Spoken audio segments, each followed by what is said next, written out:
Great, thank you. You should have heard a little Zoom voice saying recording in progress. The folks who are watching the recording, welcome to the Lower Duwamish Waterway Stakeholders meeting. A couple best practices for our English speaking participants. A reminder to speak slowly. Pauses every 2 to 3 sentences. That's a hard one for me. I do like to go on. Superfund World has a lot of acronyms in it, but to the extent you can, try to use the full name of something and use common language. So that'll be a fun challenge for all our presenters today. We're going to talk about different aspects of the cleanup and what you might see out and near the river. Can you go to the next slide, please? I also want to mention that this meeting today has a follow-up meeting, a special follow-up meeting. So today we're going to provide you, the public, with the opportunity to hear technical updates from the agencies managing the cleanup of the Lower Duwamish Waterway and from DRCC, the Community Advisory Group. But there's also a special meeting that will happen next week with tribes, trustees, and community meeting. And that is a meeting with the same content as this meeting, but it's a space to give tribes, natural resources trustees, and community members time to really discuss the topics from this meeting. That tribes, trustees, and community members meeting is going to be in the evening on Wednesday, June 16th, next week, a week from today at 5:30. And I believe the folks who typically come to that meeting have received an invitation. If you are part of that tribes, natural resources trustees, and community members space and you haven't been to one of those meetings yet and you'd like to come, reach out to our facilitation team and let us know. You can message any one of the triangles and we can get you that information, or EPA staff can steer you in that direction as well. Thanks. Next slide, please, Mishu. Okay, great. So today, in our time together, we will be learning about updates on the habitat restoration projects in the Duwamish Waterway. There will be community involvement updates from EPA and ecology, updates from the Duwamish River Cleanup Coalition. You'll hear updates about the milestones in EPA's Superfund cleanup from Ellie Hale. There will be a section on institutional control from ecology, and they will be giving kind of a educational review of the fundamentals of source control. So we're looking forward to that. And, oh, and I just confused source control and institutional controls. The source control basics is ecology. For the institutional control updates, the community health advocates will be giving an update on what they've been working on. That. And I'm hoping that we have time for a brief break at 11, just to let folks stretch their legs. I know these online meetings can often be a real fire hose of information, so we're going to do our best to get all this information out to you, but also let everyone breathe and hopefully ask a few questions as we go. Okay, thank you. All right, so our first section today is about habitat restoration in the Duwamish Waterway. Our first presenter today is Marla Steinhoff with NOAA. Marla, let's get you off mute.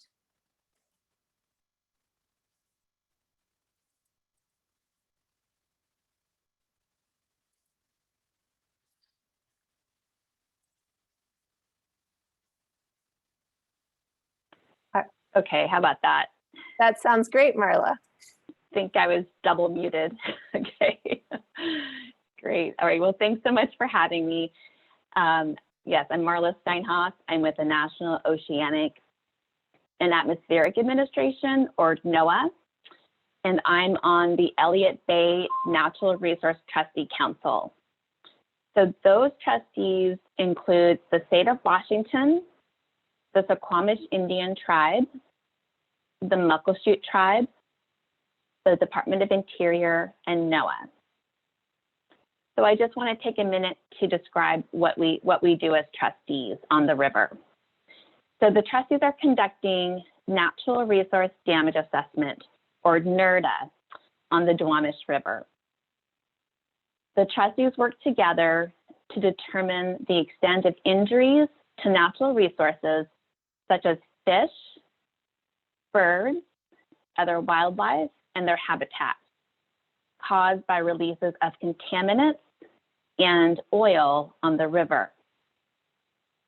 Once we understand the damages, we seek damages from potentially responsible parties to compensate for the injuries to the resources due to this contamination. Then once we recover those damages, we then are able to plan and implement restoration activities to restore those resources. Sometimes the responsible parties will propose and implement restoration projects as well. And then today, so that's a general idea of what we do. And then I wanted to talk about this upcoming habitat project on the bigger shipyards. So we have a settlement with Bigger Industrial, along with ExxonMobil, who formerly owned and operated the site. So the site here is located on the West Waterway, and you can see it circled in red here. So just to give you a little site history, this site has been in operation by different parties since 1918 for marine repairs, and shipbuilding began in 1952. Over the years of operations, contaminants entered the water and sediment. So through our analysis, we assign liability for releases of 13 contaminants at this property. The most significant ones being PCBs, PAHs, and TBT. And we have determined that the parties are responsible for about 6% of the injury across the river.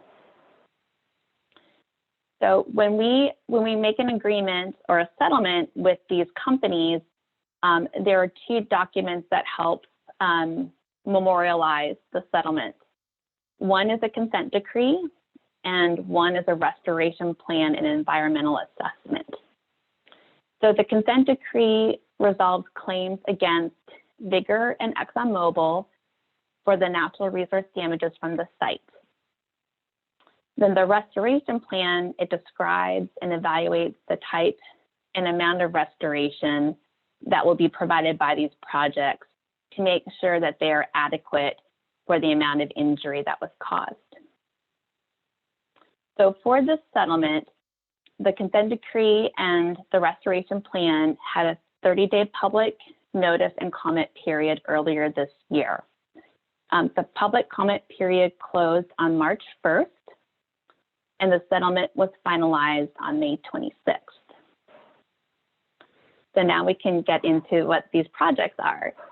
So here are the two projects that were proposed by Bigger and Exxon on their property. One is the West Waterway Habitat Bench Project, and the other is the Southwest Yard Habitat Project.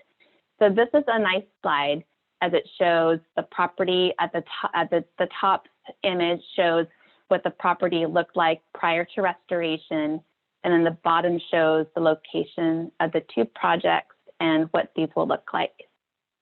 So as you can see, the West Waterway Bench Project is on the north side of the property, and the Southwest Yard is quite a large area, replacing some really significant piers and pilings here. So the West Waterway Bench was actually constructed in 2006, and it was completed after the EPA cleanup at the site.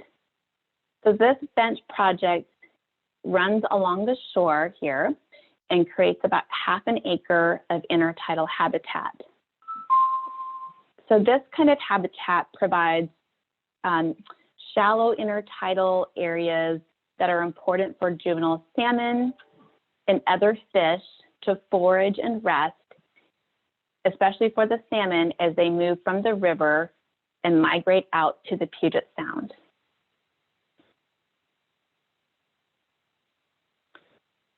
Now, the other project is the Southwest Yard project. Oh, could you say, yeah, to stay there for just a little bit longer, thanks. This is a significantly larger project and will remove existing piers and shipyard structures along the shoreline. So you can kind of see from the top to the bottom what a dramatic change this will be at this site. So the created habitat will be much more complex and diverse with this large amount of area to work with. It would create about 2.7 acres of a mix of off-channel marsh, intertidal, and riparian habitat. So this off-channel habitat provides opportunities for rearing for fish, as well as riparian habitat for nesting birds. And then you can move to the next slide.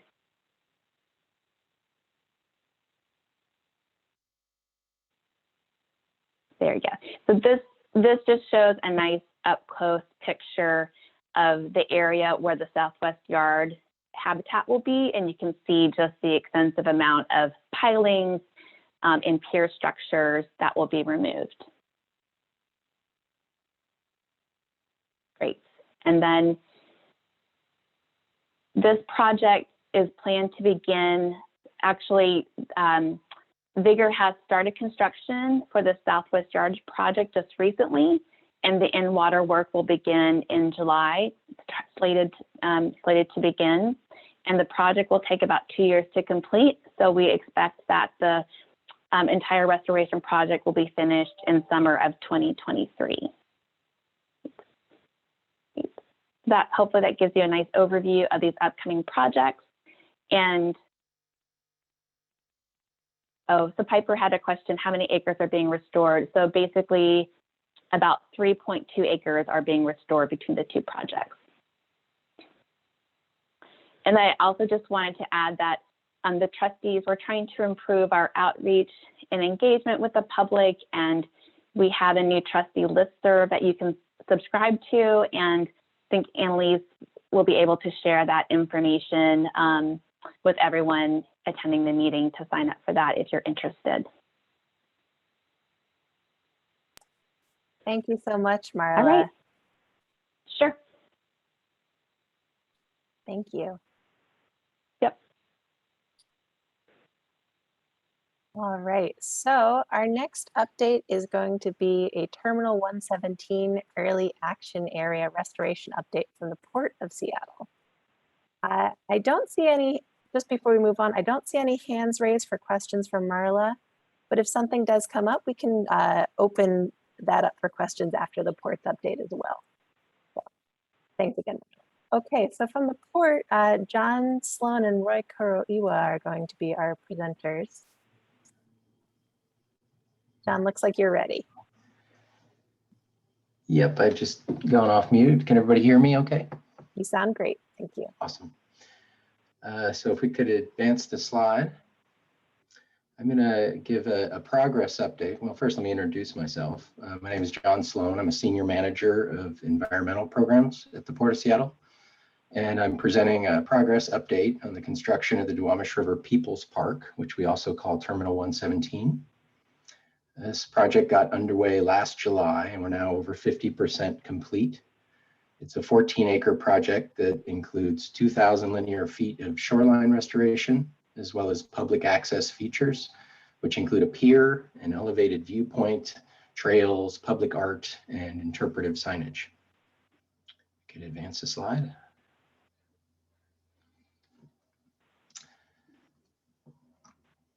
So this photo shows my colleague, George Blomberg, who I suspect many of you know.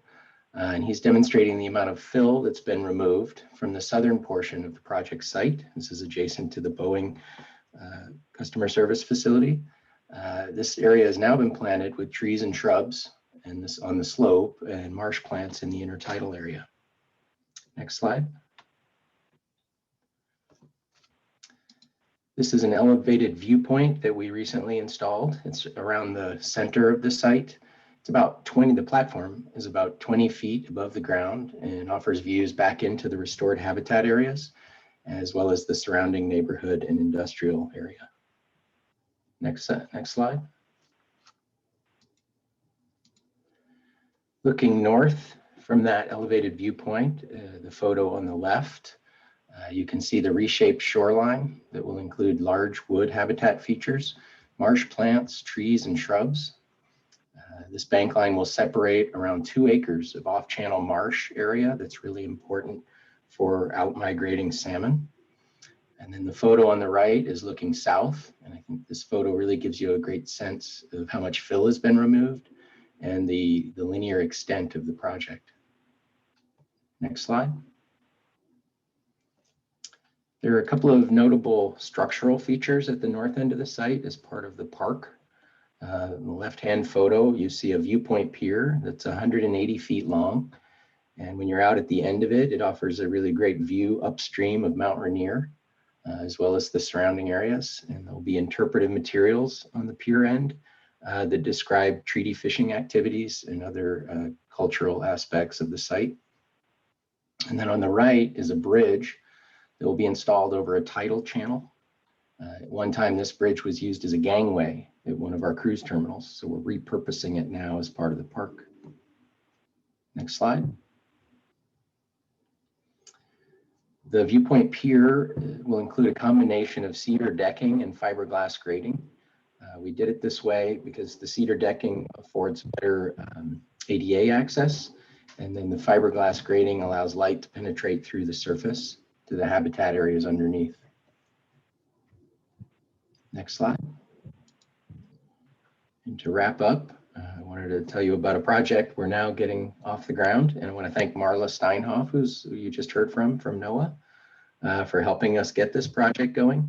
It's on the East Waterway of the Duwamish, and it's a 10-acre project that will include marsh, mudflat, trees and shrubs, kelp and eelgrass habitat, as well as some really innovative green stormwater treatment features.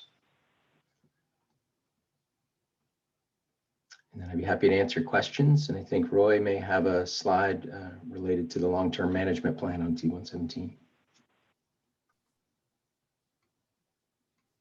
Thanks, John. Any questions for John? We can do 1 or 2 questions here.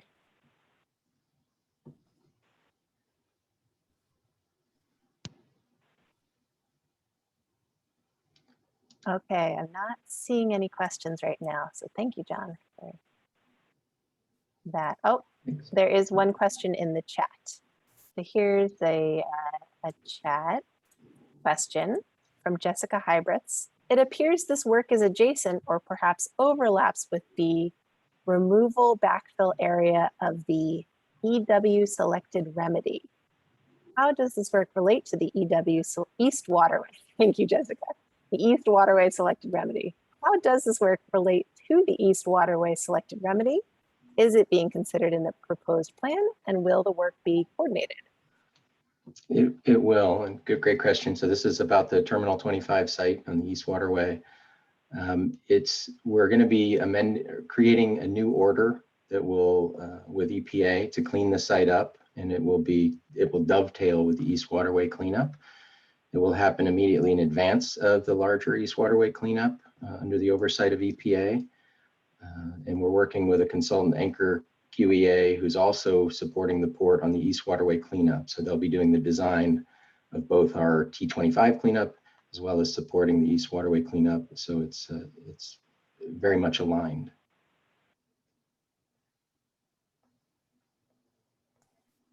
Thank you for that question, Jessica, and thanks, John.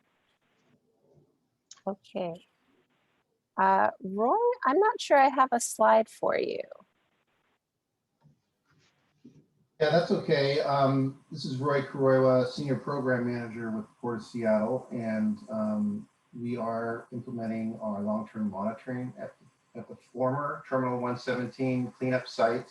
We just completed our annual, or actually every 2 years, sediment sampling offshore of the former cleanup site. And the results are just in, and the results are similar to or even lower than our last sampling event, which occurred in 2019. That's all I have. Thank you. Thank you, Roy. All right, we've got another question in the chat, and I'm going to put this to our port friends.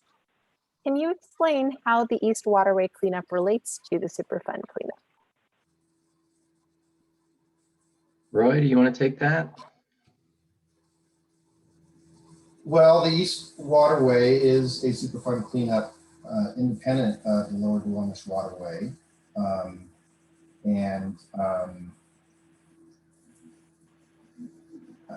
I guess is there a specific question? It's got a separate order and a separate group of experts that are working on the East Waterway and a separate timing from the Lower Duwamish. Thanks for making that clear. So Kay has just mentioned in the chat, it's a separate effort at the East Waterway. EPA is aware and coordinates with other agencies. Okay, and thanks for clarifying that for folks who might not be aware. If you can go to the next slide, Nishu. So thank you to Marla, Roy, and John for that presentation, those two presentations. I just want to let everyone know that today we've got key takeaways after each section, particularly for folks who attend this meeting to report back to colleagues or other folks in their group. These key takeaway slides will help steer you towards the central messages from each of the presenters. So thanks for the presenters for helping put these together. Okay, we're going to go to community involvement updates from EPA and the Department of Ecology. You'll hear a little bit of my voice as well. So we're going to hear first from Kay Morrison with the U.S. Environmental Protection Agency. Kay. Thank you, Rachel. Good morning. I'm Kay Morrison, Community Involvement Coordinator for EPA on the Lower Duwamish Waterway Superfund site. For the past year, we've been holding meetings and translating English language documents into Spanish, Vietnamese, Khmer, in an effort to be more inclusive to more communities. On February 17th, we presented the proposed explanation of significant differences, the ESD, on how we might address carcinogenic PAHs. The previous tribes, trustees, and communities meeting was on March 10th. We held a roundtable meeting on March 31st.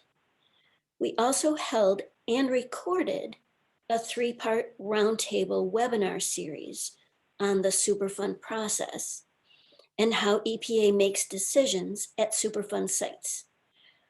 I can put a link to the recordings in the chat when I'm done talking about the slides. The roundtable webinar series was held on July and October of last year and January of this year. We have upcoming meetings, the tribes, trustees, and communities meeting that Rachel mentioned that will be held next Wednesday from 5:30 to 7:30 p.m. We'll have a roundtable meeting this fall, and there will likely be another of these stakeholder meetings followed by a TTC meeting in November of this year. The public comments for the explanation of significant differences closed after 75 days of comment periods. We extended the comment period several times. I've been asked not to report on the actual number of comments since we're still in the analysis phase of the summary in response to comments. But I can say that we got many thoughtful and heartfelt comments, and we appreciate the time and effort that people put into commenting. We're reviewing each comment we received and will provide responses in the final decision document for the explanation of significant differences. We also, at the end of 2020, we posted an informational video in English, Spanish, and Vietnamese. And just recently, we posted the Khmer version of the video. And I will put links to those videos in the chat when I'm done talking about the slide. There are other comment opportunities coming up. There will be a comment period for the East Waterway proposed plan, which is, while not part of the Lower Duwamish Waterway Superfund site, it's of interest to you. It's likely to be of interest to you because it's so close to the Lower Duwamish Waterway site. We don't have a date yet set for the proposed plan, and there will be a comment period for that, and that will be announced. We will have a comment period coming up for the Jorgensen Forge Early Action Area Supplemental Engineering Evaluation and Cost Analysis. That comment period will start on June 21st. And information about how to comment will be sent by email and on our website. Pandemic outreach continues. We use the approximately 3,000 email address distribution list and our website to present information to the public. Our current guidance from EPA headquarters is to continue to work from home, and we're not quite yet allowed to meet in person. While site visits are currently restricted, we do attend virtual meetings when we are invited. Please contact me or Ellie if you'd like us to meet with your group. And finally, while it's not Superfund, the Puget Sound Clean Air Agency was awarded an EPA community scale air toxics grant to perform additional air toxics monitoring around Seattle and Tacoma. They're planning to set up additional monitors at the existing Duwamish Air Quality Monitoring site and to conduct some short-term monitoring at several community-directed sites. This monitoring is to take place for a year, starting this summer.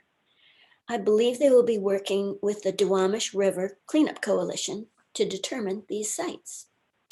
And that's it for me. I'll put some links in the chat, and if there are any quick questions, we can take them now.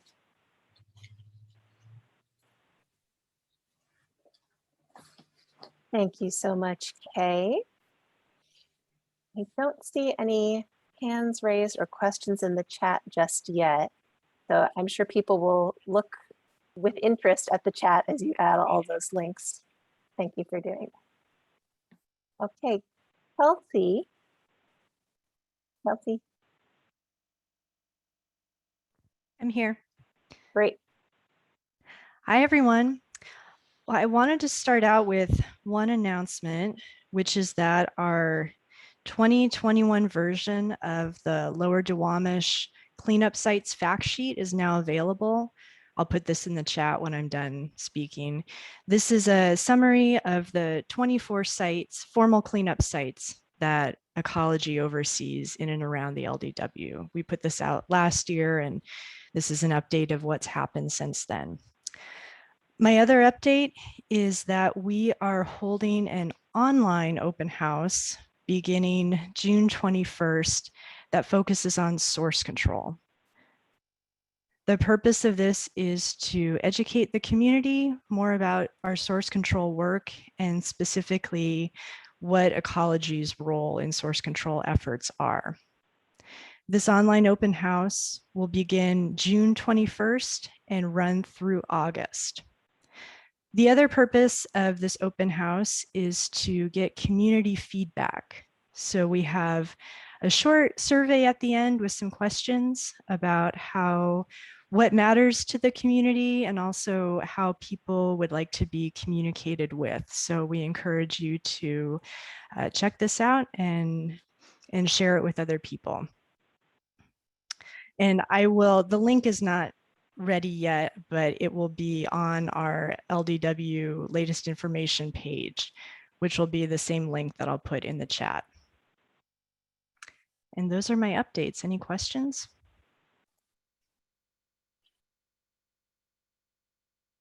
Thank you, Kelsey. Can you explain what you mean by source control? A question from the chat. Yeah, so source control is the work that we do to find and control sources of pollution before they get into the waterway. So a lot of what we do this relates to the formal cleanup sites that we do. These are upland cleanup sites as opposed to the EPA's in-water work. And our source control scientist, who will talk later, also does a lot of other work identifying other sources of pollution, contamination that flow into the LDW. So looking at other sources and working with other agencies and organizations to control those sources. Thank you, Kelsey. Okay, I see we have a question from Rosario. Hi, I have a question. So is this, are these open houses, are they going to be focused on what community members could do for source control, like recycling, not using, like using organic materials and things like that? Well, so this is one long event. It's a website that will be up for about 2 months. So it's not individual events, but there's some of that. It's informational. So we're trying to educate the community more about the sources of pollution, a little bit about what they can do. When you mean what they can do, who is they? Community members. It's more focused on education around the types of contamination there are. Thanks for your question. How does that really relate to actual source control when the community isn't polluting? Well, the online event is more to educate the community about what's going on with source control efforts.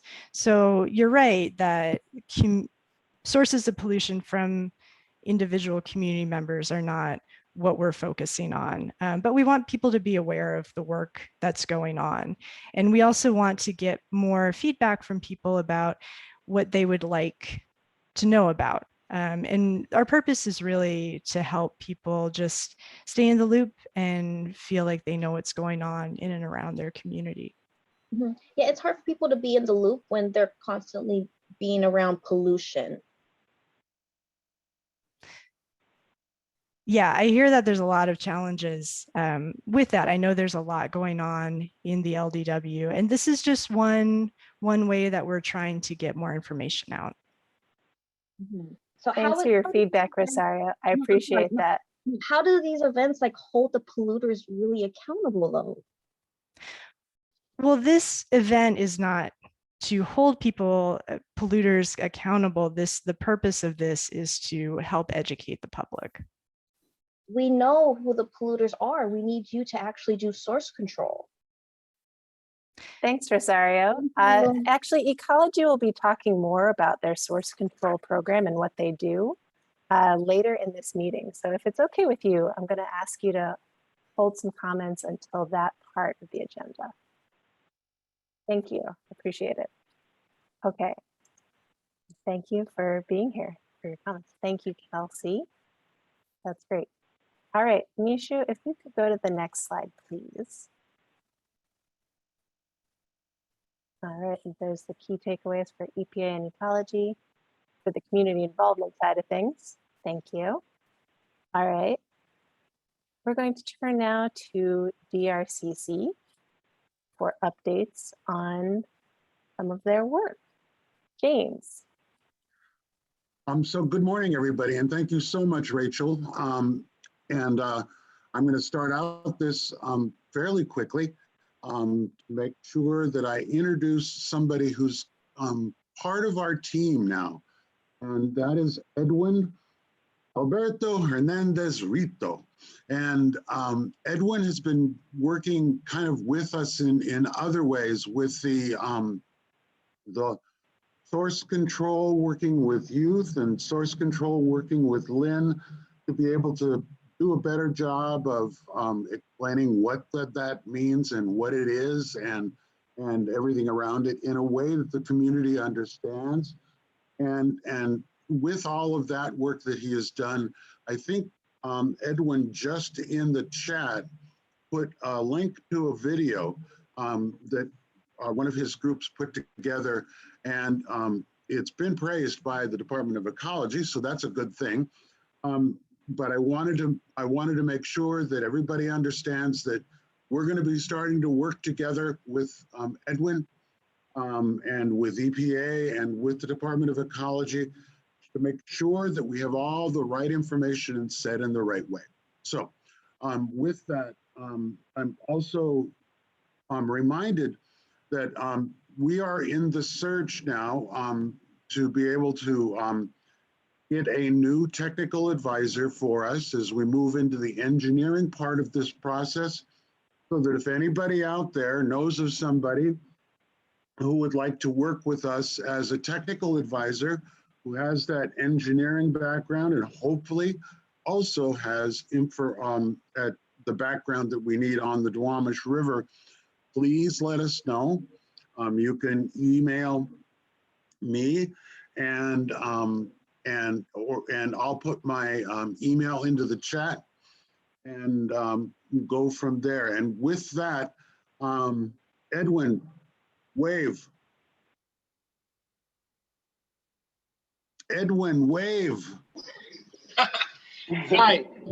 Hi everyone. Thank you, Jane, for your introduction. And it's a pleasure for me to will be part of the DRCC, and we are continuing to work if we share information to our community. Thank you so much.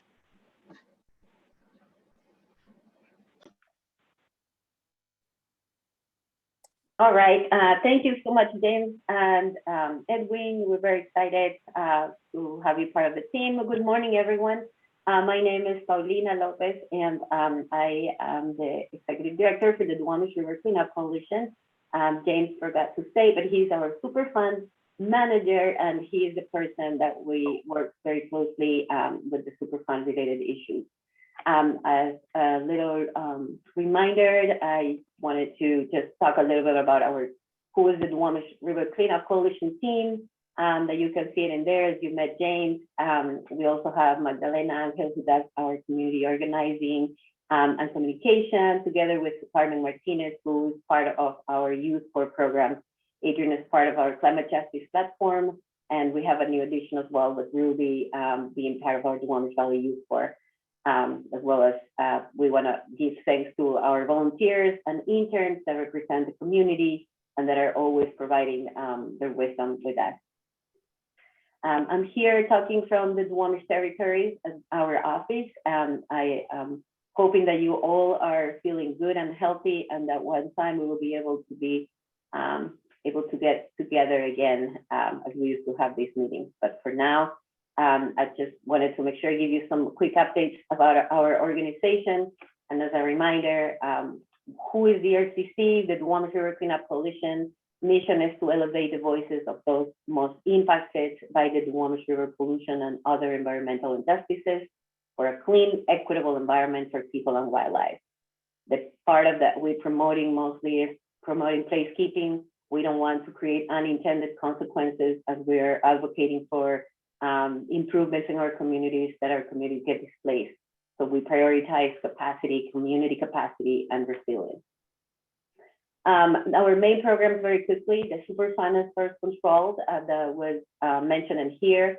Climate justice, we needed to address. We cannot talk about environmental justice without talking on climate and planning for, we already consider late for what is coming, and specifically to our communities and the impacts of it. As well as the other program, how do we bring capacity to the community? We do it through engaging with those most impacted. And one of the programs that we have successfully participating in all the issues of environmental justice is the Duwamish Valley Youth Corps. And right now we have a very robust cleaner program, which has been designing strategies to improve air quality in our communities. Very glad to hear from Kay that we will be receiving the news about the explanation of significant difference that happened, some of the things that we were doing to engage community, doing walking tours. We also developed a Duwamish River Cleanup Coalition, developed a booklet in collaboration with some of our interns, and Grant, who is here, helped us put it in a nice format as a way to understand in an easy, non-super technical way what this is specifically the cleanup means, what the history has been, but also what does it mean moving forward. And that is part also what Edwin will be doing, supporting with the creation of easy understanding as we're moving forward and where we are on the cleanup. So we are looking forward to bringing this information back. Through this engagement, the walking tours, youth engagement, and door knocking through our community organizers, we were able to give EPA about 280, I think it's more updated here, about 300 comments from community in multiple languages from our engagement, and we're very grateful to that and to hear that you are thoughtfully listening and bringing back your thoughts. And as I said, for focusing on placekeeping, this is following along with community and how do we grow meaningful involvement and how do we prepare community to be working towards the best adaptation, climate adaptation and mitigation efforts. And so we are hosting constantly community meetings, community participatory presentations and engagement, so we can make sure that we have a clean and safe environment. And just, I will be putting some links in the chat for you, or you can visit our website. It's very living website, so we keep on updating it. Lower Duwamish Valley Youth Corps, of course, we continue to be very engaged with doing community cleanup. We have a cleanup in both communities, Georgetown and South Park, the first Saturday of every month. Right now, our youth are being busy developing some great brainstorming and knowledge on climate justice, but also we had started with community science research. So our youth have been out doing some moss testing and sampling in the communities as a way, using the moss as a bioindicator for air pollution reduction. So we work very closely with the U.S. Forest Service, as well as the Bear Corps and other partners to get our youth the knowledge and to give the knowledge and they need to make decisions and exactly understanding who the polluters are and what actions can we take, which relates to the cleaner program as well. So as I mentioned briefly, we have been organizing, being creative. We are in a pandemic and we still are in a pandemic, but creativity has been one of the things that we've been doing. Lots of engagement through people who have Zoom abilities, but also understanding that some people do not have the abilities to join Zoom and social media. We emphasize on those who have been traditionally impacted, BIPOC community, Black, Indigenous, immigrant communities, and how do we engage them in the processes of making sure their voices are represented at the center. So creativity is a way of doing it. We, because of the pandemic that I mentioned, we have been distributing food, but also engaging with people as we are distributing food. With our youth corps, we were able to do about 80 meals a week delivering, but it was also a way of letting them know what is happening in the community and working with other organizations, because we believe in collaboration, we believe in uplifting, and most importantly, in aligning so we can be stronger. Other type of engagement, as I mentioned, community cleanups, so we do it every month and we have had very successful. We were very pleased to have one of the community health advocates, Luz Maria, that came to talk about what is to fish on the Duwamish. We have this radio station now in Espanol that our hopes are that keep on going and engaging with the more other languages. And please, we invite you to the other CHAs to come and use your voice in our radio every Wednesday at 10 a.m. The program is called La Voz de la Justicia. We have a very robust community organizer efforts, and they've been knocking doors, talking about what is happening in the community, and most importantly, getting their voice out and see what their needs are so we can get back and provide the information they need of our community. Finally, Maritime High School has launched, and we are starting, this is an effort with the Port of Seattle and with the Highland School District together with the Maritime Center, but the first ninth graders will be starting this year.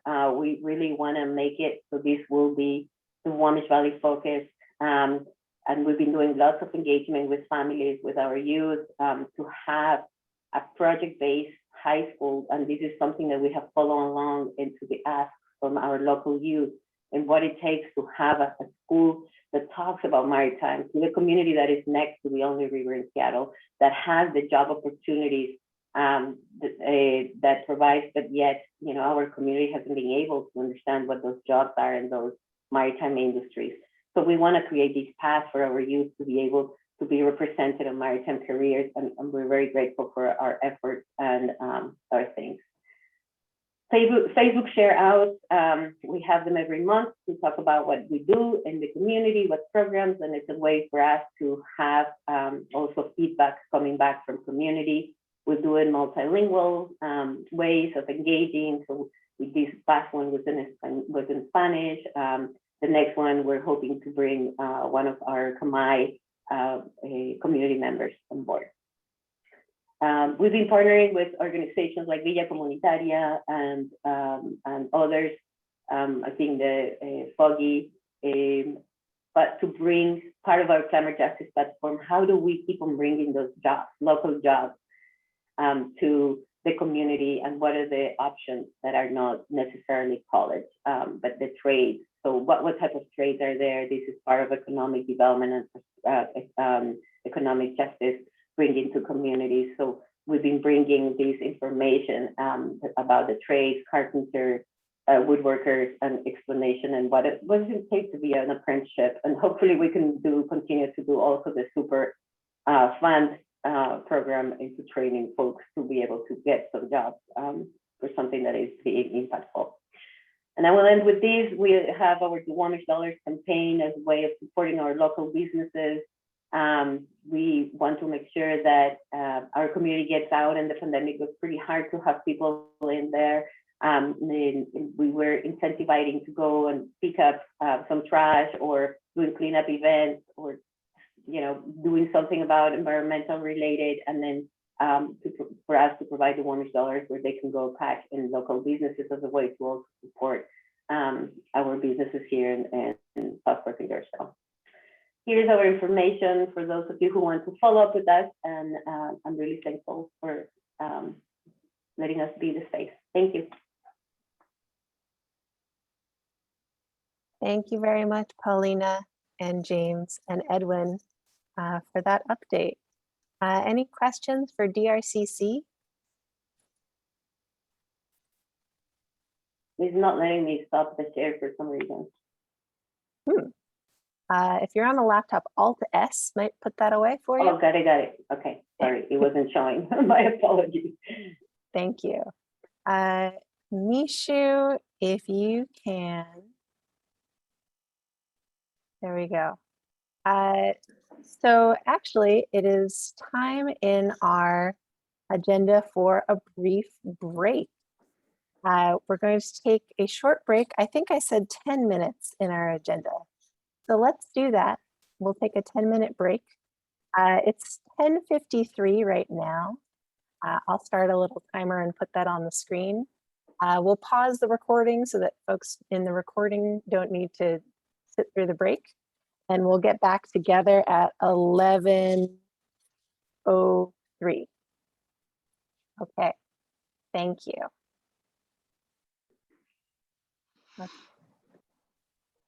to get all back together.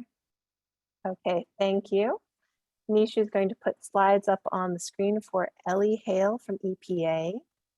You can go to the next slide. Thank you, Mishu. And Ellie, as we heard loud and clear at the break, we can all go a lot slower and take more breaks and breaths so that our interpreters and the folks on the interpretation lines have the same experience. Thank you, Rachel.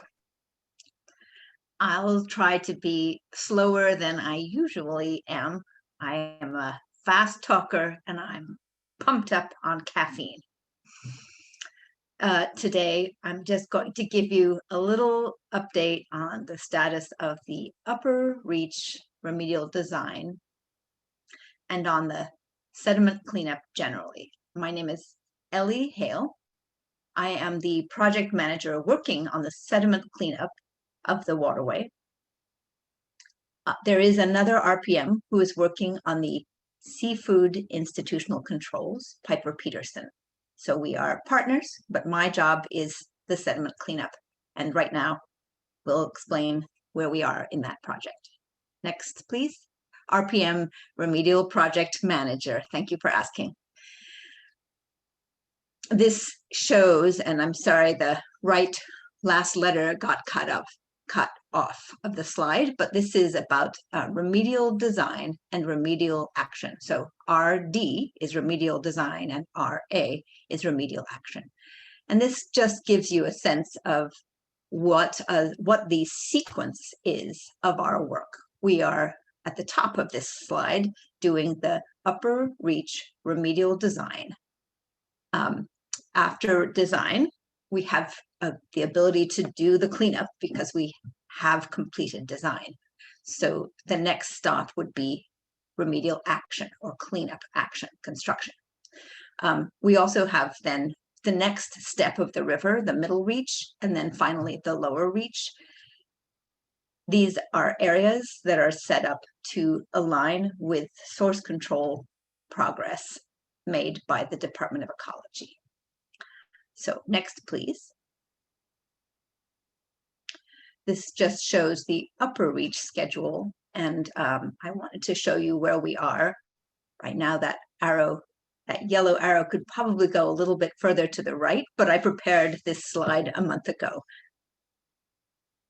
This shows that we have finished the phase 1 pre-design investigation and are entering phase 2. So these are the investigations where we find out all that we need to find out to do the engineering design. So at the end of the phase 2 investigation, we will be doing the engineering design and going to increasing levels of detail. So you see the green is the actual engineering phase, 30% design, 60, 90, and then 100%. The goal is to end up with documents that show exactly what will be done by contractors who get the job to do the cleanup. So it is a very clear requirement to have documents available for contracting for the cleanup work. Next slide, please. You might have noticed that the end of that arrow was at the end of 2023. So we're aiming at a completed design at the end of 2023. In February, we received a draft report showing showing the results of phase 1 sampling that we did in 2020. So this is maybe a review for some of you, but on the right side, you see the map of just a segment, and I'll come back just to illustrate what's going on in this segment. So what you see on the right side is the information we had at the very beginning of phase 1. And on the left side, the triangles, circles, and squares show where we collected data in 2020. And the boxes and the colors of those shapes show where we have action levels that trigger cleanup work, those action levels have been exceeded. So the sediment, the amount of a pollutant in sediment is above the action level in the rod. So it shows in those boxes how many times that action level. So if you look at the top box on the left side where it says total PCBs 1.7, and it shows 0 to 60, that's to say it's a 0 to 60 centimeter sample that had PCBs 1.7 times the action level in the record of decision, the cleanup plan. Thank you. So that's where we started, and we are now looking at, with this information, what additional data do we need? So next slide, please. So using the phase 1 data and the pre-phase 1 available information, these pink areas, 1, 2, and all the way up to 37 were defined. These are areas where, based on the samples that we have taken, we believe that it's likely those areas will need cleanup. But to get a better handle on that, we will be doing additional sampling this summer. So again, this is a repeat of some of that information from phase 1. And the way we defined these pink areas is using a method of interpolation, and that is how you estimate how things change between two known spots. It's a mathematical step that allows you to estimate a boundary. Next slide, please. So in phase 2, as in phase 1, we will be tiering our analysis. So that means we take samples more than we know that we need. We send some of them for chemical analysis right away. Those are called tier 1 samples. The other samples that we may or may not need are frozen. And after we get the results of tier 1, we decide which of the tier 2 or the frozen samples we will then analyze. It's just a way to make an efficient use of samples. Next slide. So this is a draft. We have a quality assurance project plan, and the first draft came in March. This is a second draft with some changes. And what you see are, again, these shapes that indicate how deep a sample will be collected.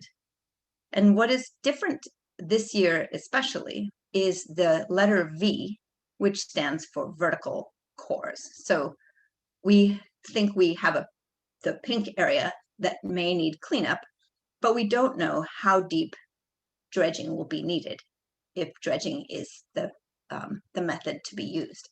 So V means we'll be collecting cores that go from the surface of the mud down several feet. And so initially we had 60 centimeters, that's about 2 feet. These will go below that, and will go until we know how deep the contamination is. And so you see on these rectangles that say area 1, area 2, you see which location, 512, for example, is a sample in area 2. That vertical sample shows which depths will be analyzed as tier 1, and possibly tier 2 samples will be analyzed also.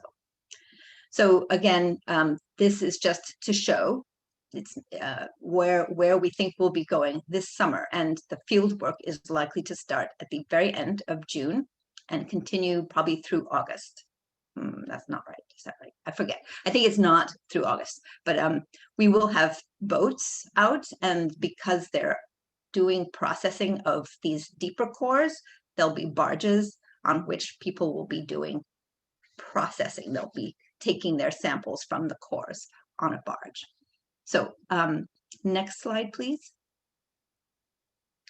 So the question of the pink areas are an estimate based on the data that we had getting to phase 2. But when we get the results from phase 2, we may have a change in those pink areas. They could get bigger or smaller. And ultimately, whatever the shape of the boundaries are, the engineers will make probably straight lines and simpler construction plans. So that's why the engineering design part comes in useful, is that they'll include those pink areas, the final pink areas. So this phase 2 work also includes important data collection for engineering purposes. So they're calling it geotechnical information. And that includes information to know how easily you can dredge the material and what kind of water content it has and how strong it is. So these are engineering questions that need to be answered in phase 2. In addition, there may be some places where biological tests will be used to decide whether active cleanup is needed to address benthic, the biological tests for benthic impacts. So if there are no benthic impacts, it's still part of a cleanup area, but not an active cleanup area. So the engineers are looking at questions about where the samples are. Are they in berthing areas where boats are kept? Or is it in the navigation channel? Is it under a bridge? Is it near an outfall? So there'll be surveys done along the shore. So if we don't get enough information to get final boundaries, we still have time for phase 3 while we're doing the other engineering work. Next slide, please. So I just want to prepare people that when you go from a cleanup plan to a final design, the boundaries always are changing because your purpose is to compare what you have in the sediment to action levels in the cleanup plan. So these are not the same scale, but as you can see on the left, the rod shows what, see 3 River Mile 3.1 and the little divot, that is Duwamish Waterway Park. So what you'll see is that the orange rectangle on the left is different from the pink blobs on the right. Just to prepare yourself that there will be a final cleanup area that is not exactly the same as what is in the rod. It'll be based on current and more complete information. Next slide, please. So again, phase 2 work will include bank samples on the shore.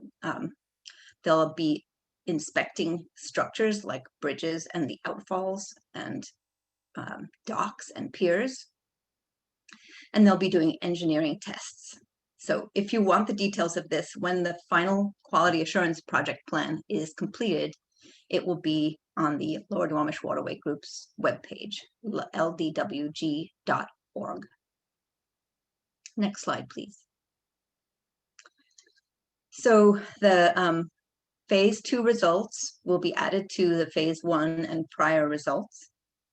And final cleanup areas will be defined, and it will be determined at which areas dredging, or a combination of dredging and capping, or enhanced natural recovery are selected for cleanup action. And that's all for that. Next slide, please. Yeah, that gets me through the status of the design. I am now going to go on to the carbon amendment pilot study, which I've talked about before. This is a study that started before the record of decision and involved construction of test areas to study whether adding activated carbon to enhanced natural recovery makes a difference in the effectiveness of enhanced natural recovery in lowering bioavailability, making it safer for the animals that live in the mud, and also reducing the availability of chemicals to get into the seafood. So this was a study goal, and there were 3 years of monitoring after construction. I'll ask you to next slide, please. This is the last report, and it's a draft report. So the study included side-by-side half-acre plots in 3 kinds of physical environments. The scour area on the upper right is not in the upper reach, it's in the lower reach. The subtidal plot is in the middle reach, and in the upper reach, we have intertidal plots. So you see these side-by-side areas that were built, and one of them, in each case, one of them had additional carbon mixed in with the sand. So they were built and have been monitored since 2017. This last year of monitoring included not just chemical monitoring, but biological monitoring. Next step, please. So the study was trying to answer, can it be constructed? Because that's not always easy. And if you build it, will the carbon stay in place, particularly in places where there's high currents, like the scour areas? And does the carbon reduce the bioavailability of PCBs? And does it adversely affect benthic communities? So those were the questions of the study. Next slide. And the draft report summarizes the findings of the 3 years of sediment, chemistry, and pore water data. Pore water is the water between sediment particles. It also summarizes the biological measurements from year 3, and that included laboratory tests where worms and clams were exposed to samples of the sediment from both ENR, enhanced natural recovery, and ENR plus carbon to measure the animals' survival and growth, and also to see whether their bodies picked up PCBs. They also did samples to see who's living in the sand. So benthic taxonomy, they counted the numbers of different kinds of benthic organisms.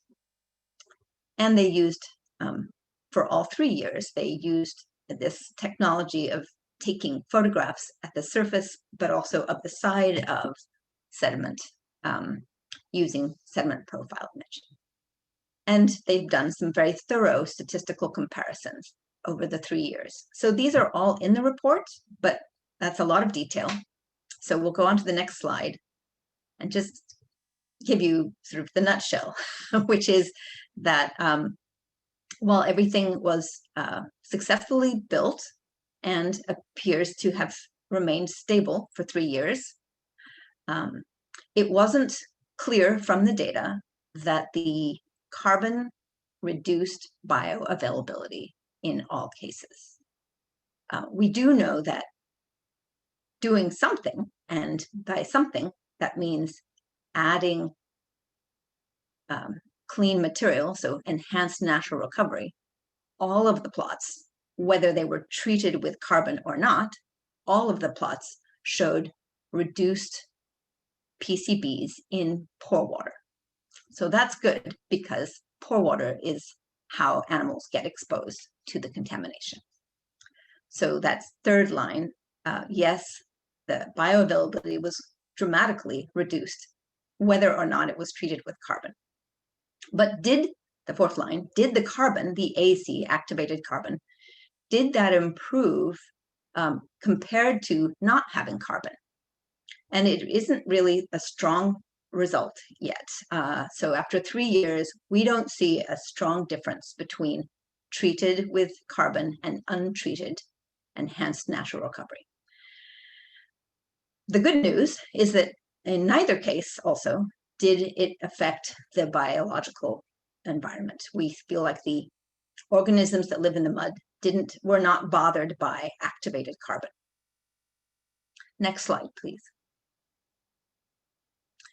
So the cleanup plan actually says that if the activated carbon makes a difference, then it will be incorporated into the enhanced natural recovery cleanup technology for the waterway cleanup.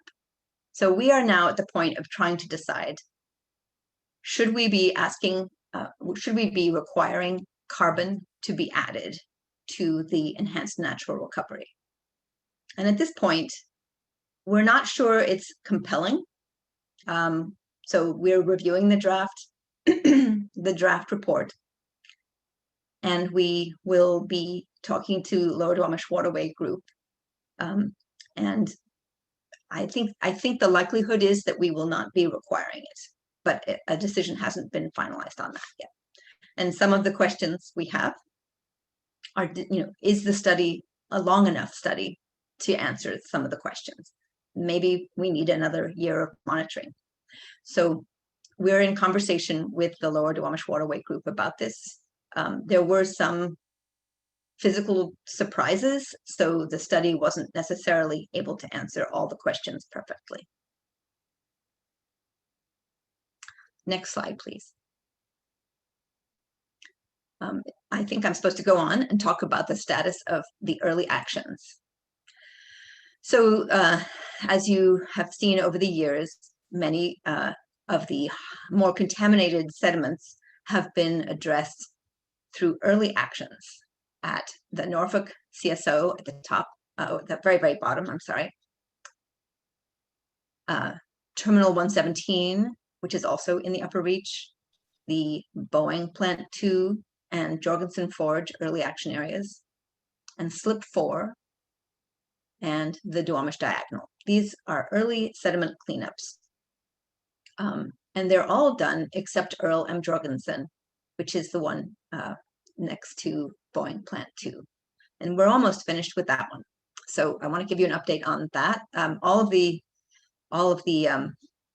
latest Terminal 117, Boeing Plant 2, and Slip 4, there is still monitoring going on to show that the cleanup is still in place and effective. Next slide. So Earl M. Jorgensen is also called the Jorgensen Forge site for the upland part of the cleanup, and that part is managed by the Department of Ecology. But cleanup work was done in 2014, and the bank and the sediments next to the bank were excavated and backfill was added afterwards. So much work was done, but we determined that it wasn't completely finished, and so additional work is likely to be done. And as Kay reported, there will be a chance for public comment on the additional work. Next slide, please. So there was a study after the cleanup of the contamination remaining, and based on that study, there is a document called an ECA, a supplemental ECA. So this is like a remedial investigation and feasibility study. It says, these are the problems, and here are some possible solutions. So alternatives for addressing remaining pollution are investigated in this document and will be open for public comment shortly. Next slide.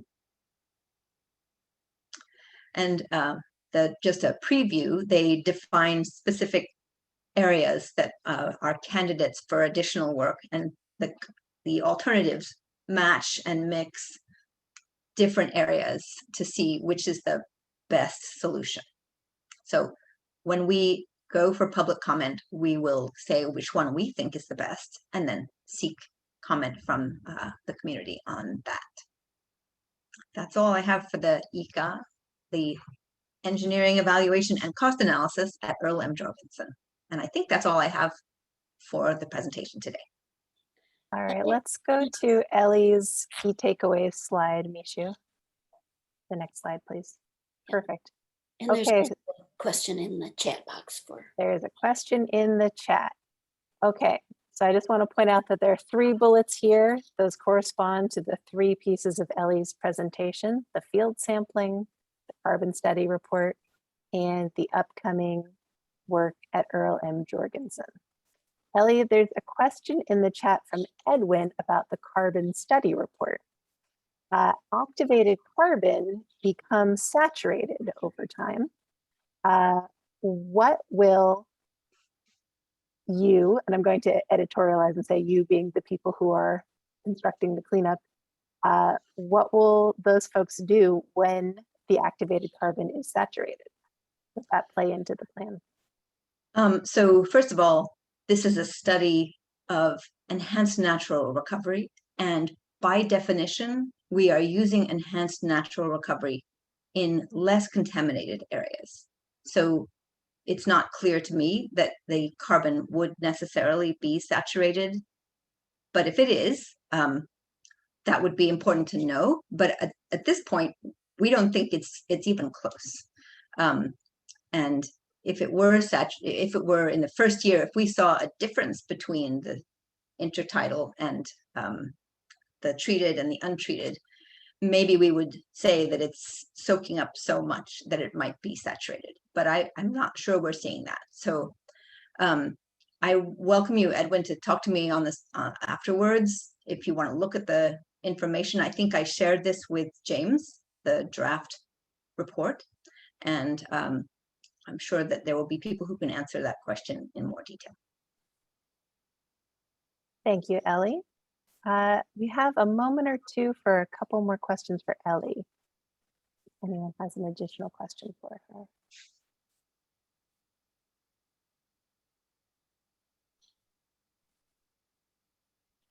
Okay, thank you, Ellie. Thank you.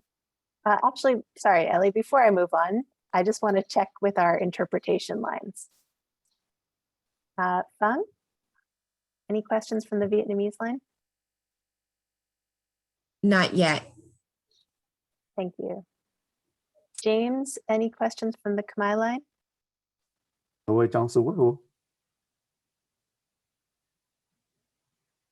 I have a question. Sure. That's all.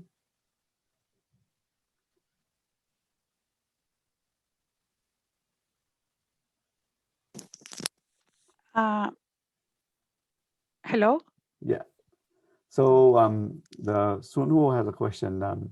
Is that during the cleanup process, is there a way to prevent those contamination or pollution spreading to other areas?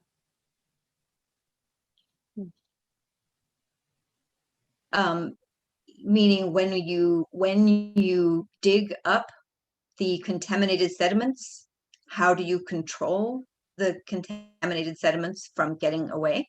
Is that the question?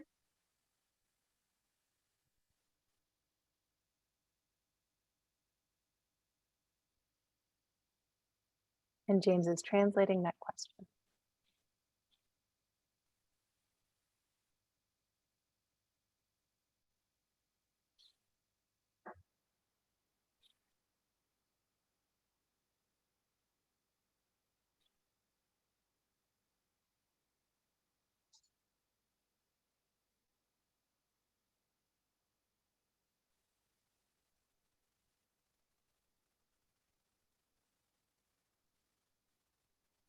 Okay.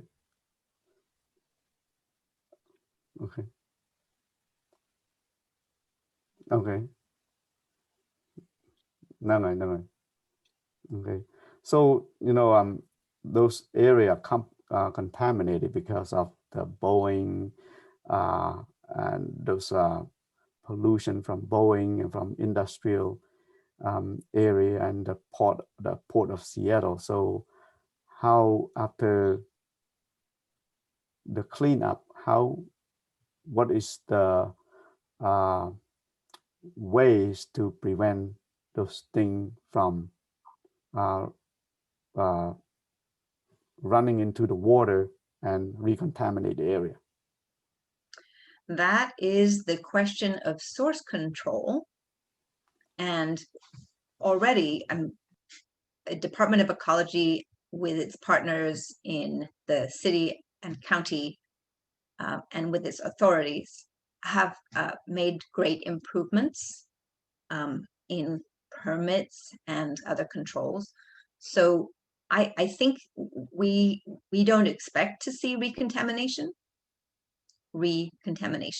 contamination again after cleanup. Okay. But just one important thing, and this maybe helps answer Edwin's question too, is after cleanup, EPA doesn't just go away. There's always monitoring of the conditions at the site. So we'll be there monitoring, sampling to make sure the site remains clean. Okay. เราก็ทำ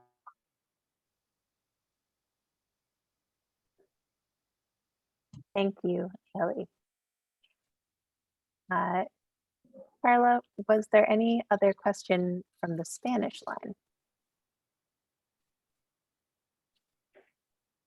Rachel, thank you. There are no questions from the Spanish line. Rachel, we do have a question from the Vietnamese line. Right. Shall I read it? According to the research from EPA about activated carbon, what and how will be beneficial to sediments and the Lower Duwamish River? So cleanup in general will benefit the sediments. And the question of the study is, when you use ENR, enhanced natural recovery, to do cleanup where it's allowed, does carbon make a difference in how effective and how much it reduces PCB bioavailability? So if I understand the question, the study doesn't say that carbon will be used anywhere or everywhere. It just says, how much does it reduce bioaccumulation in enhanced natural recovery? Kay, help me. Did I miss the answer there? Did I miss the question entirely? I don't believe so, but maybe Fung can clarify if there's additional concern or if that answered the question. I will check with the CHA. Thank you. And speaking of CHAs, I do want to make sure we have time for the CHAs to present on the work that they have been doing. I see a note in the chat, there's a question for EPA not related to the presentation. And if that is the case, I think a couple EPA folks could stay on the line after we've concluded all the presentations today and help answer that. Okay, Mishu, if you could go to the next slide, please. Okay, so Suporn and Soonhor are going to give an update from the CHAs. Rachel, Soonhoo has another question. Sure. So he said he noticed that all in the slope along the bank of the river is not, some of the slope has been cleaned up and looks really nice. And however, his suggestion is that certain areas still has mud in the area, so it prevents people from, it does not attract tourism. So is there a way that they can pour the sand on top of those mud so that people can have access to the area and attract tourism, and so people can go swim in the area after it has been cleaned up? Thank you. I'm going to jump in and say that mud is really great for the natural environment. And so where there are places for public access, we might use some amount of sand, like near Duwamish Waterway Park, but we want mud. Mud is great for the fish and the small organisms that live in the water.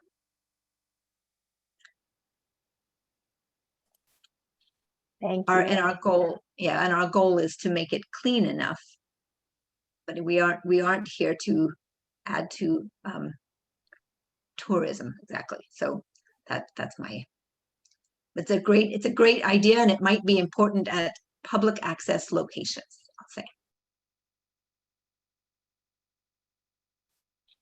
Okay, I'm going to wait till James is done translating because soon is part of our next presentation.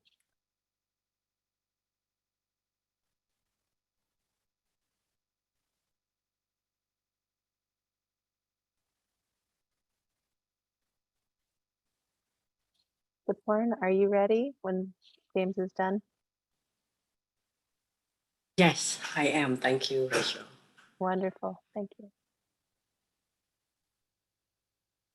All right, James, can you give me a thumb up when you and Soon are ready?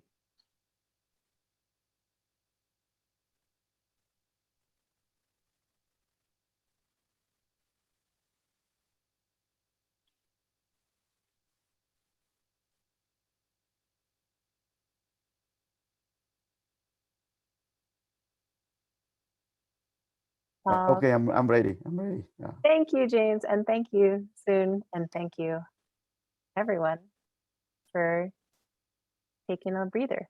Okay, Porn. Great. Excuse me. Great. Thank you so much, Rachel. Thank you, everyone. My name is Sapon Sum, and the Community Health Advocate Lead from the Khmer team. And thank you, first of all, for having us to kind of provide a quick update. And I'm going to provide quick updates of the work of the 3 teams from the Community Health Advocate, the Khmer team, the Latino team, and also the Vietnamese team. The 3 community health advocates continue to work on, excuse me, reaching out to the target community like officials and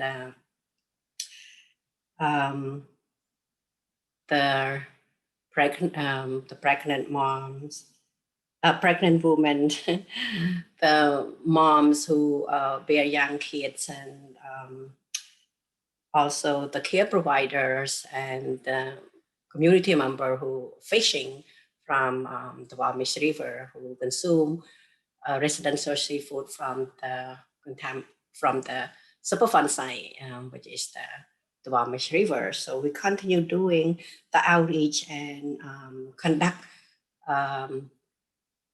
the educational session and raising awareness around the concern of consuming residential seafood. So there's so many other activities and work that the 3 teams are continue working on. Besides that, we doing general outreach, excuse me, general outreach to those target audience. The three teams are working on, especially reaching out to officials, and we develop the team with the support of public health and the IC team of the EPA support. So we had developed the moms and the moms workshop, and also the fisher workshop. So I'm going to share each workshop. So the fisher workshop we created to enroll to work to raise awareness for the fishers and for those friend and family of those fishers to be enrolled in the fisher workshop. And this fisher workshop has 5 days. There are days that the fisher will be learning about the history of the Duwamish and why is it being contaminated. And also there are we're going to be in the session for day 1, day 2. There's going to be a partner with the Department of fish and wildlife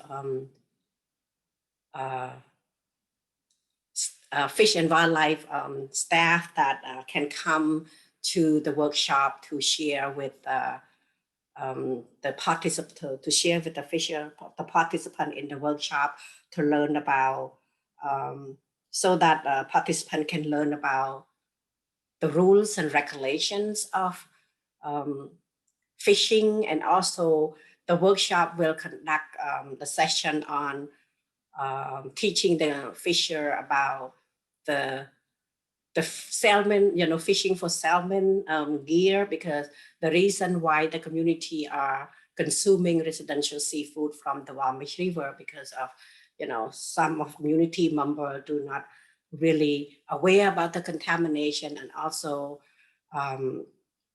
not know how the proper gear, especially to fish for salmon. And so we encourage community to kind of fish for a healthy choice, which is a salmon, rather than to have them, stop fishing or eating seafood at all. So basically, in the session, we encourage that, so community, the fisher to make sure they fish for salmon if they were going to fish at the Duwamish River. And also there's a day that in the workshop that we create, there's going to be a competition. So that way to also reinforce that they're not, consuming residential seafood, but encourage them to fish for the healthy choice from the contamination site. And for the mom's workshop, there is a series of 3 days. And the mom's workshop, the participants are the target audience who are pregnant women, and the young parents who have young kids, and also those who are the care providers of young kids from age 0 to 10 years old. And again, in the workshop, we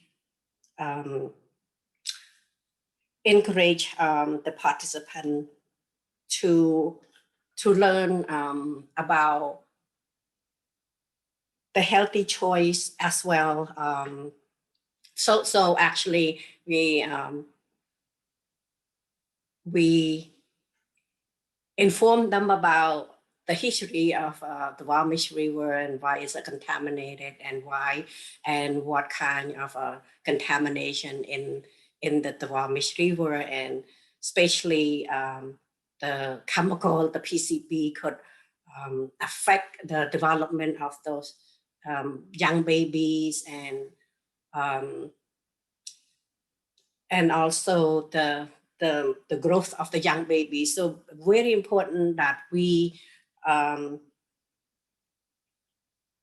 inform and raise awareness. And especially, what we learn from the community is that community usually kind of share, when this is part of the culture thing, when the fisher, or community member who fish, and get fish or seafood from somewhere, they tend to kind of share. So in the workshop, we kind of encourage and have a role play, so that the community member, the moms with the young kid, can politely reject or ask for where the source of the fish coming from. So that kind of things that we teach in our workshop to those participants. And we also have a kind of a role play in the workshop, and participants can play game, especially like a fishing bingo game. So to kind of get familiar what kind of fish is healthier for them to consume. and especially to encourage them to avoid the contamination residential seafood from the Duwamish. And again, the only healthy choice, if they were going to fish from the Duwamish, would be the salmon only. So that kind of activity that we had in the mom's workshop. And we also have a pledge card, which is encourage the participant to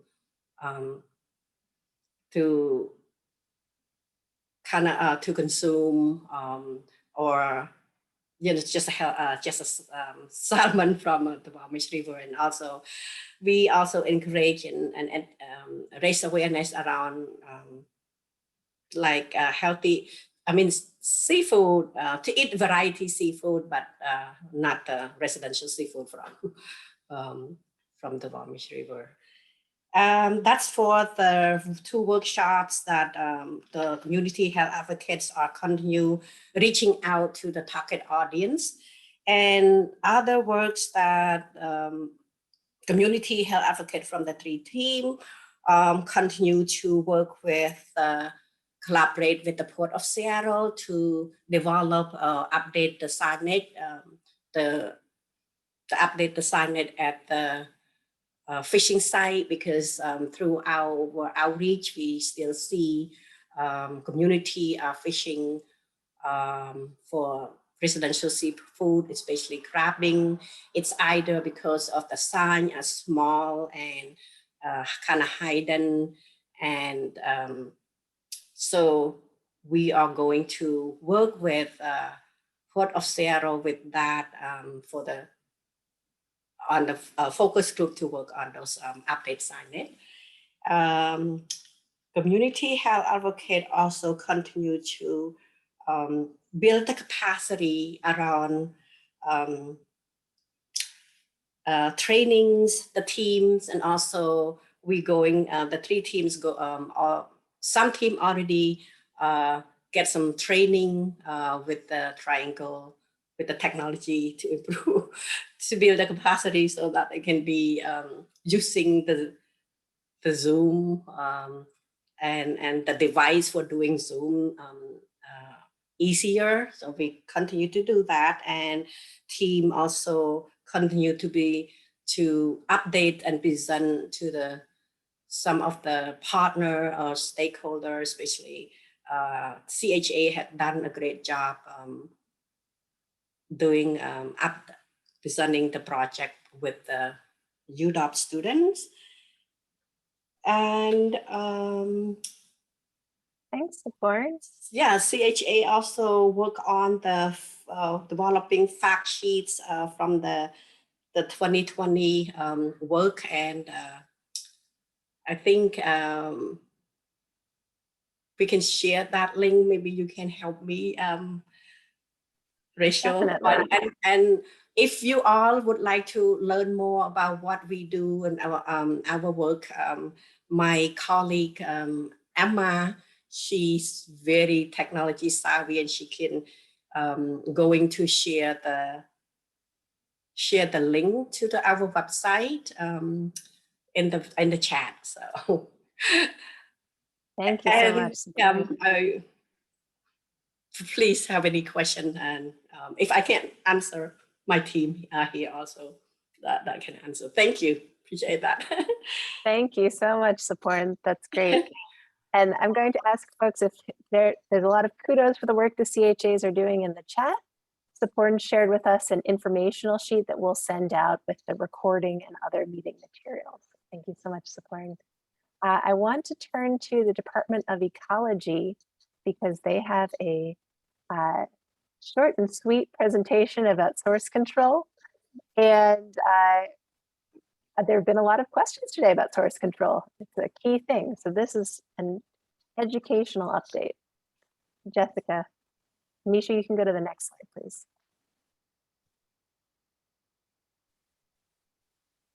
Thanks, Rachel. Hi, everyone. I'm Jessica Hybritz, and I'm the Regional Water Quality Planner for the Department of Ecology. So typically during our source control updates, we'll have Rick Thomas from our toxic cleanup program provide a lot of details about upland site cleanups. And then I would usually come in and talk about big stormwater permit challenges and successes. But today we decided to take a step back and provide you with some more general information about source control. So what it is, how we do it, and who does what. We hope that this is a good first step to eliminate some of the confusion there might be around source control. Next slide, please.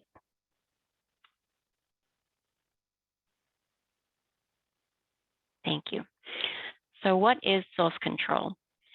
It's the process of finding sources of contaminants, characterizing them, so understanding them better, and then taking actions to stop or reduce them before they get to the waterway. I also want to note that for source control in the Lower Duwamish Waterway, we are focused on the 4 contaminants of concern: PCBs, PAHs, arsenic, and dioxin furans. You can click through this now. Thanks. So how do we do it? Well, we do source control under the existing authority of our various regulations. We also have this documented in our source control strategy, which we finalized in 2016. We'll click again. And so why does source control impact the sediment cleanup? Well, sediment cleanup can occur when sources are sufficiently controlled so that the cleanup doesn't have to be repeated. Next slide, please. All right, so there are a few different parts that help us on our path to improving the waterway. Obviously, at the top there, the in-waterway sediment cleanup, that's going to remove much of the historical contamination in the waterway. Other components that will help include cleaning up upland contaminated sites, the second item there. These are properties on the land that surround the waterway or are near the waterway. And then also we can manage the materials like stormwater that discharge into the waterway. So those 2 items in blue, upland cleanup sites, upland site cleanups and managing discharges to the waterway, those are the major elements of source control. We also have other complementary efforts going on, like the pollutant loading assessment that's aimed at long-term water quality protection. You can click again. So again, source control, these 2 things in the middle. Go to the next slide.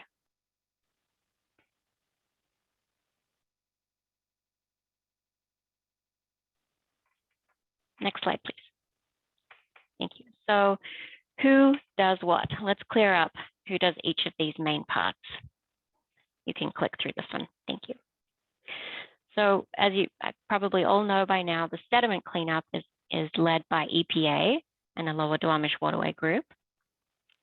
The upland site cleanups and managing discharges, that source control work is led by ecology. EPA also has a few sites that they manage, a few upland cleanup sites. And for managing discharges, well, ecology leads that. Our permittees, for example, the City of Seattle and City of Tukwila and King County, they're primarily doing the work. Ecology leads the pollutant loading assessment, and we have a technical advisory committee to go along with that, and EPA support. Next slide, please. All right, so in terms of the upland site cleanups that ecology leads, EPA has a few sites that they clean up. They have 6 sites, and then ecology has the rest. So we have agreed orders for 24 sites at ecology that are shown on this map here. Most of those are worked on by our toxics cleanup program. Some of those are worked on by our hazardous waste toxic reduction program. The upland site cleanups have a public comment opportunity. So Kelsey Ketchison usually talks about that during her update, or we provide that in our monthly listserv message. Click to the next. And then I just want to mention, this is a good way to remember the difference in the roles. When you hear upland cleanup, we're talking ecology-led. When you hear sediment cleanup, we're talking EPA-led. All right, next slide, please. And yep, you can run them all through. So how do we manage the discharges to the waterway? So again, this is by ecology. Led by ecology, much of the work is done by our permittees. And this is the water quality program at ecology, the program that I am in. So discharges to surface waters are highly regulated under the Clean Water Act and the Washington State Pollution Control Act. And the way that we carry out those regulations is through permits. The permits say what is allowed or permitted to be discharged into surface waters. This map here shows the source control area for the Lower Duwamish Waterway. You see the orange colored area? This is where, when rain falls, the stormwater runoff flows through pipes that only contain stormwater. And then this discharges to the waterway through an outfall. So this is called a separated storm sewer system. Now the yellowish area, the larger area there, is the combined sewer area. And that's where stormwater from streets and hard surfaces and sewage from homes and businesses combine in the same pipe. And most of the time, the majority of the time, that gets sent to the wastewater treatment plant. This is called the combined sewer system. Now, so that we don't have sewage backups in our homes and in our streets when there are intense rain events, which nobody wants that. These combined pipes are designed to overflow to surface waters. So what we have for permitting is we have permits that control both sides of this, the pollution from the separated system and pollution from the combined area. So down the bottom here are the permits that support our work. So the City of Seattle and King County and Tukwila, the Port of Seattle and WashDOT, they all operate in line with their municipal stormwater permit. They make the groups plan their developments better to avoid stormwater pollution. That makes them find and stop illegal connections to their pipes. So lots of things required by those municipalities. In the Duwamish, both the City of Seattle and King County have special source control programs. They describe what's in their program in what's called a Source Control Implementation Plan, or a SCIP. And the work is focused on source tracing. So they're collecting solid samples in the pipes. And then when the concentrations are high, they move up the line to find sources that might still need to be controlled. Now moving on to the third box at the bottom there, we have a range of other permits as well, because we know that stormwater can pick up pollution from factories and businesses. So we have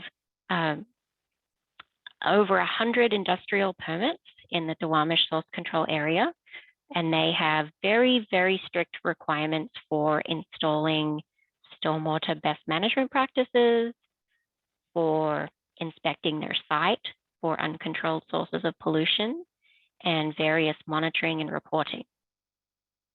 And then finally, the fourth box, there is a signed consent decree with the City of Seattle and King County to control those combined sewer overflows. They need to be controlled by 2030. The Duwamish combined sewer overflows were actually prioritized by King County based on community input. So they're pretty much happening first. I want to mention that the Georgetown Wet Weather Treatment Station, which is on Michigan Street, will come online in 2022. And this station will reduce untreated discharges entering the Duwamish River at those outfalls by 95%. So this is a big project making a big impact on the Duwamish, and it's happening very soon. Next slide, please. And finally, our pollutant loading assessment is a modeling tool that helps us identify sources of pollution throughout the whole Green Duwamish watershed. So this is not a permit, but it's going to help us know what actions we should take in the future to improve water quality in the long term. We are still a few years away from completing this project, but we're currently looking at what actions we should test in the model so that we can see what the outcome is and what the benefit is. I think I'll just leave it at that. Moving on to the next one. Next slide, please. Thank you. So our key takeaways for today, thanks for listening in. We felt it was a good idea to take the step back and provide some clarity. So with clarity on the roles, a reminder that in-waterway sediment cleanup is managed by EPA. Source control is primarily managed by ecology, but source control is primarily implemented by permittees and liable parties. We also want to make sure you know that source control takes time. We use existing laws and processes and best management practices and tools. We use what we have, and that takes time. It takes time to put in a huge stormwater treatment system and test it and make sure it's working. And we have many inputs into this system, many sources, many pathways, lots of permittees and liable parties. So it's a lot of people to work with. Finally, ecology's efforts are going to look a little different pre and post sediment cleanup. So before the sediment cleanup, our focus on source control is so that sources are sufficiently controlled so that the cleanup can happen. But after the sediment cleanup, we will continue to do source control to protect the sediment cleanup. We need to control the existing sources and any new ones that come along. And we also have long-term restoration obligations to meet water quality standards. That happens whether there was a cleanup here or not. So those are the obligations and responsibilities of ecology. Thank you for your time. Just go to the next slide and let you know that both Rick and myself are available for questions, and you can email us anytime.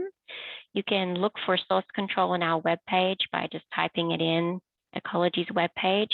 And then a final note, we, as of last week, I think we moved to Shoreline, moved out of our Bellevue office into Shoreline, and that caused us to change change our phone number because we need a new area code. So when you report pollution concerns to our ERTS line, it is different now. Same email, but the number is 206-594-0000. Thank you very much. Thank you, Jessica. Okay, that brings us to the end of our meeting today. The next stakeholders meeting will be Wednesday, November 10th, 2021.